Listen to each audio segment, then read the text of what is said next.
आज हम पढ़ेंगे कक्षा 11th का बायोलॉजी का फर्स्ट टॉपिक। नाम आपको पता है इसे, क्या नाम है? जीव जगत, लिविंग वर्ल्ड। अब आप लोगों को पता है लिविंग वर्ल्ड या जीव जगत में हम किन को शामिल करते हैं। प्रकृति के अंदर जितने भी जीव हैं, अब जीव किनको कहेंगे हम? जिनमें सभी जैविक क्रियाएं होती है। अब जैविक क्रियाएं कौन कौन सी होती है? वृद्धि, विकास, श्वसन, पाचन, उत्सर्जन, प्रजनन, तंत्रिकी निर्माण, जितनी भी क्रियाएं हैं वो सभी क्या होती है? जैविक क्रियाएं होती है। और जिनमें भी ये होती है वो सब होते हैं लिविंग ऑर्गेनिज्म, जो जीव जगत का हिस्सा होते हैं। आप विज्ञान की आप मुख्य रूप से अभी शाखाएं पढ़ रहे हो। 3 सब्जेक्ट है आपके, फिजिक्स, केमिस्ट्री, बायोलॉजी। चूँकि हम बायोलॉजी का ही पढ़ेंगे इसलिए बात करते हैं हम आज जीव विज्ञान की विभिन्न शाखाओं की। ठीक, कुछ प्रमुख मैंने लिखी है, इसके बाद अगली शाखाएं और है वो देखते हैं। अभी फिलहाल सबसे पहली शाखा लिखी मैंने वर्गीकी।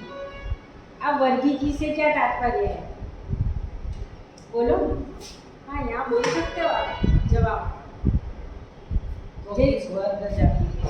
वर्ग जाति के, तो क्या डायरेक्ट वर्ग और जाति का बना दिया क्या? जैसे फॉर एग्जाम्पल अपने स्कूल में आप 1000 बच्चे हो, प्रार्थना स्थल पर तो सब एक साथ बैठे हुए, लेकिन बाद में सब कहाँ गए? अपनी अपनी क्लास में, अपने अपने सेक्शन में, और हर एक का एक विशेष नाम है। तो प्रकृति के अंदर कितने सारे पेड़ पौधे, जीव जंतु हैं, जानवरों की भी लाखों वेराइटियाँ हैं, करोड़ों वेराइटियाँ हैं, पौधों की भी। तो उनको एक साथ तो हम पेड़ पौधे या जानवर नहीं कह सकते हैं, उनको हमें बांटना पड़ा। और हम अभी जिनको भी जानते पहचानते हैं, हर एक का एक विशेष नाम मालूम है। जैसे गाय को गाय कहते हैं, घोड़े को घोड़ा कहते हैं, गुलाब, आम, हर एक का विशेष नाम है। तो जीव विज्ञान की वो शाखा जो पृथ्वी के ऊपर पाए जाने वाले सभी जीवों को अलग अलग वर्गों में बांटने, उनके गुणों के आधार पर उनका वर्गीकरण करने का जो कार्य करती है, वो भी शाखा कौन सी होती है? वर्गीकी या टैक्सोनॉमी। इसके बाद आगे का हिस्सा यही है हमारे के नामकरण की कौन कौन सी पद्धतियाँ हैं, किस किस में दी है। इसके बाद अगली शाखा आती है आकारिकी, मॉर्फोलॉजी। और इसी की ठीक अपोजिट शाखा है शारीरिकी या एनाटॉमी। अब आकारिकी, अभी मैं नाम लूँ हाथी, तो आपके दिमाग में क्या आ जाएगा? एक विशालकाय प्राणी। चींटी बोला, बोले इतनी सी होती है। मॉर्फोलॉजी यानी जीव विज्ञान की ये शाखा क्या करेगी?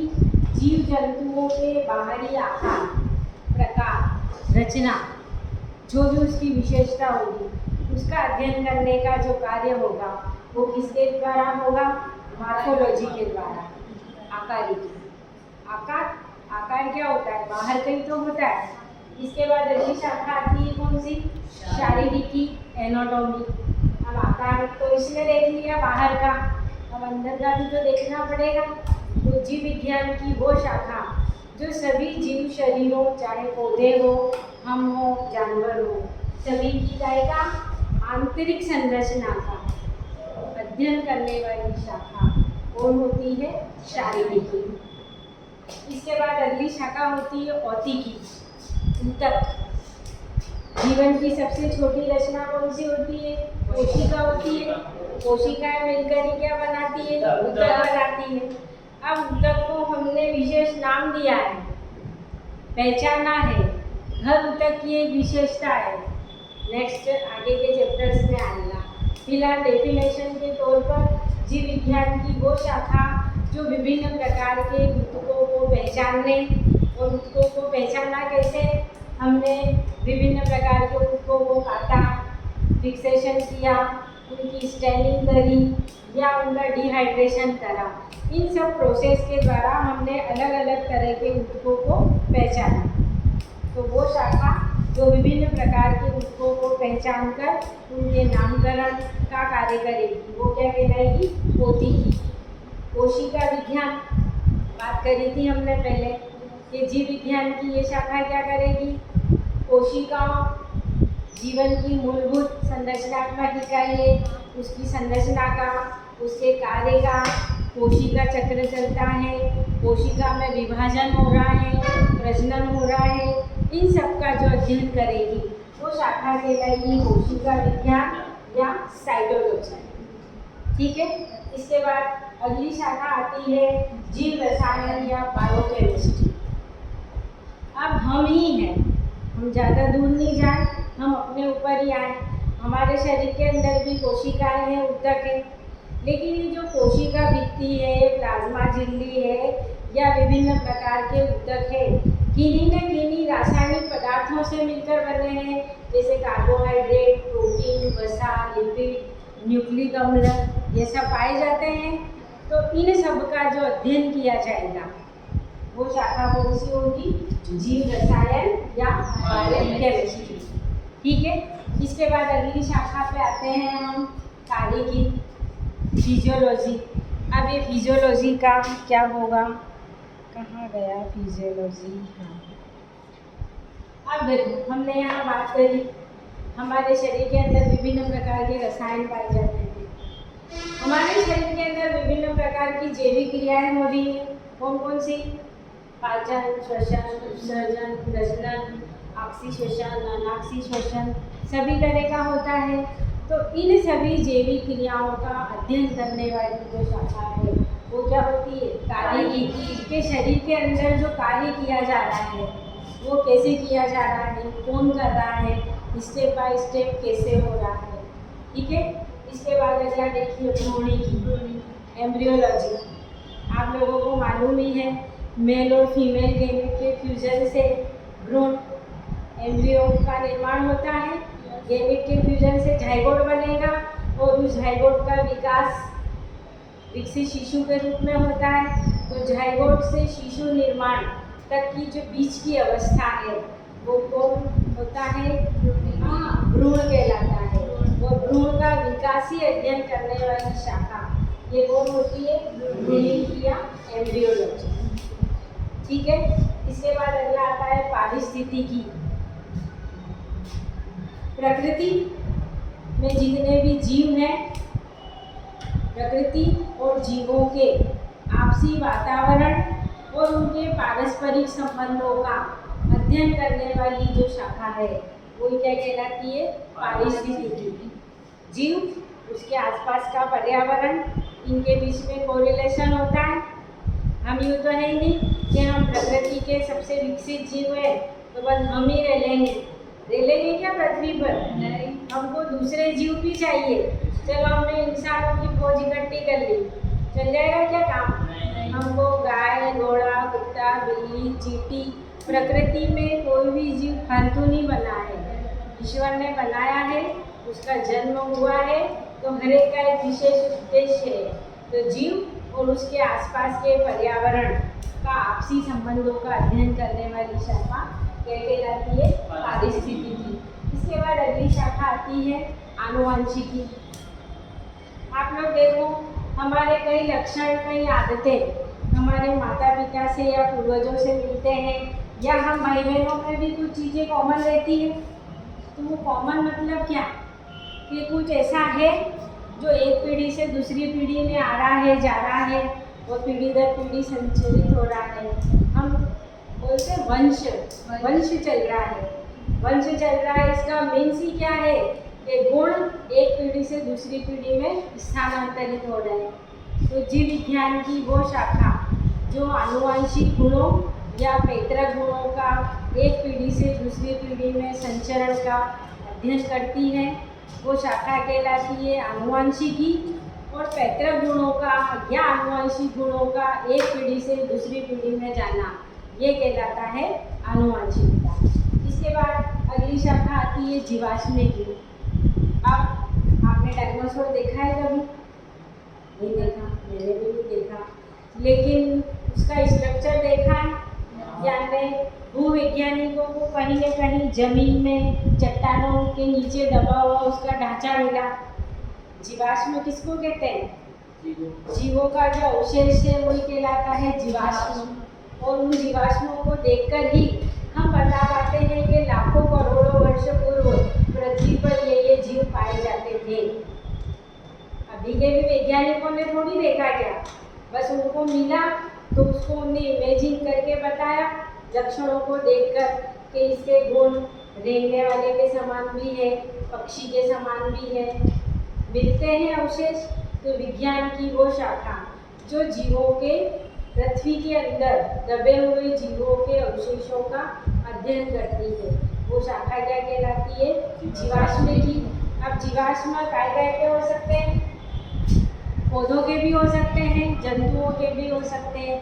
तो पौधों के जीवाश्मों का अध्ययन करने वाली शाखा पादप जीवाश्म की, और जंतु के जीवाश्मों का अध्ययन करने वाली शाखा जंतु जीवाश्म की कहलाती है। इस तरीके से आज हमने देखी जीव विज्ञान की कुछ प्रमुख शाखाएं। क्लियर है?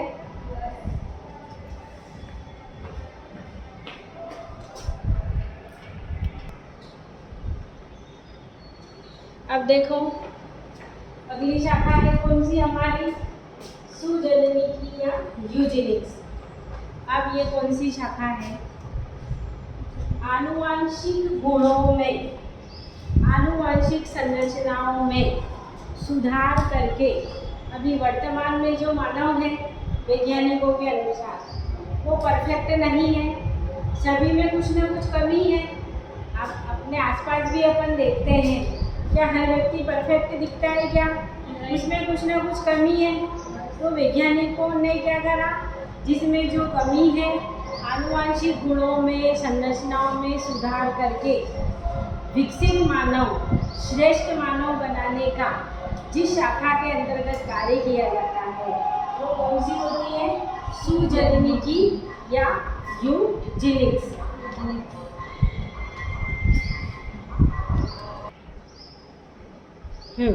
अब अगली शाखा कौन सी हमारी? मानव विज्ञान और एंथ्रोपोलॉजी। अब मानविकी या मानव विज्ञान ये क्या करेगा? मानव जाति को किस तरीके से श्रेष्ठ बनाया जाए, इसका अध्ययन करने वाली शाखा कौन सी होती है? मानव विज्ञान। अब इनकी हेल्प कौन करेगा? यूजेनिक्स के ये सुधार कर देंगे तो अच्छी गुणों वाले, अच्छी किस्म के, अच्छी योग्यता वाले मानव जाति का विकास हो जाएगा। अगला आया मधुमक्खी पालन। अब आपको बायोलॉजी में कहीं भी मधुमक्खी नहीं मिलेगा, क्या मिलेगा शब्द? एपीकल्चर। ये याद रखना कि जीव विज्ञान की वो शाखा, मधुमक्खी से शहद मिलता है, वो जितना ज़्यादा शहद मिलेगा तो शहद के व्यापारी को या उस किसान को ज़्यादा फायदा होगा। तो वो शाखा जो मधुमक्खी का वैज्ञानिक तरीके से किस तरीके से पालन किया जाए और अधिक से अधिक शहद प्राप्त हो, इसका अध्ययन करने वाली शाखा कहलाती है एपीकल्चर। पृथ्वी के ऊपर विभिन्न प्रकार के लाभदायक और हानिकारक दोनों ही तरह के जीवाणु पाए जाते हैं, तो उनका अध्ययन करने वाली शाखा कहलाएगी जीवाणु विज्ञान या बैक्टीरियोलॉजी। इसकी चर्चा हमने करी थी। ये विभिन्न प्रकार के जर्म्स होते हैं, बैक्टीरिया, वायरस, फंगस, माइकोप्लाज्मा होते हैं। इन सभी के द्वारा विभिन्न प्रकार के रोग उत्पन्न होते हैं।